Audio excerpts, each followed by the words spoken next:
Greetings, fellow humans, and welcome to another Sunday 6.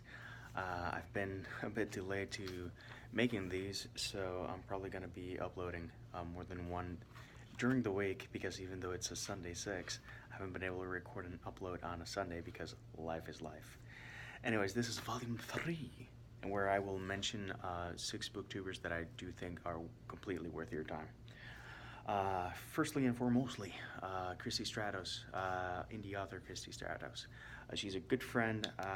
If you want to be intimidated, by all means, read her books. If you want to be inspired, contact her via BookTube, Instagram, Twitter, or anywhere. She is not only a very lovely human, she is very accessible, and she is very willing to help people and just connect. She does haikus on Instagram, and on her YouTube channel she does so many things. Recently she's doing Sunday chats where she does live streams talking about writer related stuff, and it's pretty cool. Highly recommend her and her work. She is the author of probably my favorite indie book and one of my favorite books called Anatomy of a Darkened Heart. And I'll be reading Lock and Key, which is book 2 of the Dark Victoriana collection, as soon as life allows it. Next up is Anne from Book Your Imagination. Anne is a very lovely lass. She does, her trademark phrase is JMO, just my opinion. She does various tags, she does book reviews, she does library tours, and she does various things. She's very lovely, very friendly, someone that I highly recommend. A lot of good vibes that come from Anne and all that she does. She has a very varied channel and a very booktube channel. Sometimes we forget to do booktube stuff, and she never does. Definitely someone to be in touch with. Third off, getting serious, Gerard the Bookworm. If you want to know something about indie bookstores and that perspective, because I'm an indie author, but being an indie author, that means that cost is an issue, and I publish through CreateSpace. By doing so, I probably limited myself in terms of the indie bookstores that I could participate in, for several reasons. Main thing is that Amazon is killing most brick and mortar stores, and Gerard will tell you about that situation, about different other things. He does not mince words. Some people could say he's rough around the edges. I don't care. He's honest, and he's nice, and he's a cool human.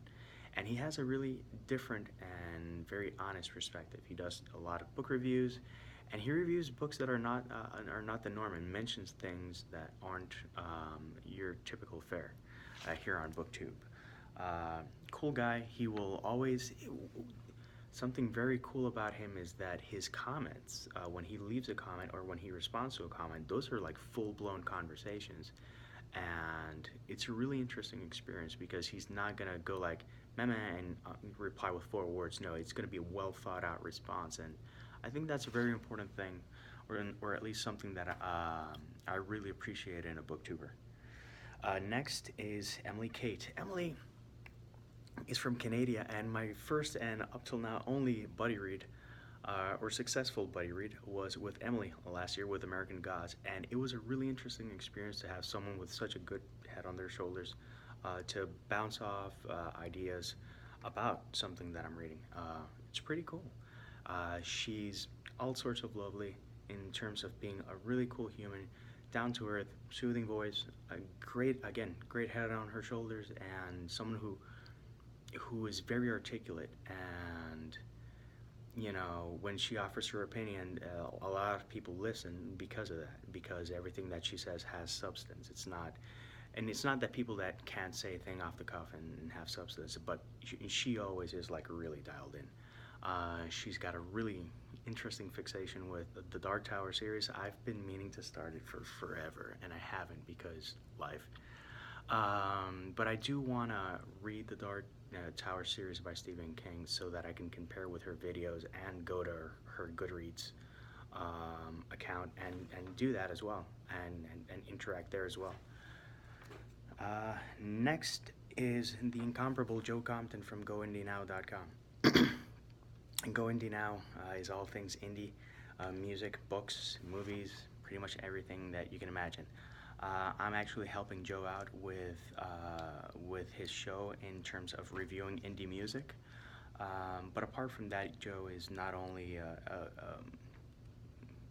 you know, someone who will push and support all things indie. He's also an astounding human being and someone that I'm really fond of as a human and as a friend. And I'm proud to call him a friend. His book is also on my queue, The Never-Ending TBR, but I will read it this year. I will commit to that. Go Indie Now. There's just so much content there. If you're curious about indie stuff, I've participated in panels there. He does book reviews. He does coffee breaks, and I did one recently with him, and I did it live. And they normally run 15 minutes, and since it was live and it was me, it was like 42 minutes. But that said, Joe is good people, and I will always recommend good people. And lastly and not leastly, if you want some serious book discussions, check out Josh and the rest of the crew at the Literary Gladiators. It's been a while since I've been to the channel because it takes a lot of concentration in the sense of, man, it's really in depth. And it's not something skimming the surface. It's not superficial. It's going really deep. And plus, apart from that, there's also a wide variety of food-related tags that are a bunch of fun. Anyways, let's keep this one short for a change. Until next time, peace, love, and maki rolls.